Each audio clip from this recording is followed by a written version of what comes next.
आमदनी ला निश्चित कर बनाना है।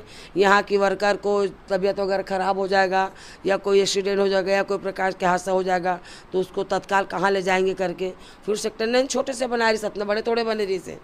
फिर वहाँ के बनाई, वहाँ के फिर तोड़ फोड़ के फिर हमारे पापा बने कसारी डीम की। अब कसारी डी ला फिर ड्यूटी आवत जावत नहीं बना तो कह के कसारी डी में भी बहुत बड़े घर है, पूरा समाज के आदमी मन के सेवा करके आओ करके पूरा एक बस्ती बनाई। पुराना घर हमारे वहाँ भी है। वहाँ से फिर अब ये शारदापारा में भिलाई में भैरव बस्ती में, तो अब शारदापारा में भी है। मतलब हवे ऐसे मतलब हम लोगों के इतिहास चलत रही से। ओकर बाद में फिर अब हमन भी होइन तब फिर हमन अब धीरे धीरे बढ़त गए। कला जत्था से जुड़ गए। गाना बजाना मोला बहुत ही पसंद आया बचपन से। रेडियो में जब गाना आती तो रेडियो पूरा जान से जी से छाती में लगा के सुनते कि एक भीतरी में आदमी मन कैसे गोठियाते कैसे गाते। महू एक भीतरी में खुसर के गाऊँ ऐसे मतलब मोर ये विचार जमे पर माँ का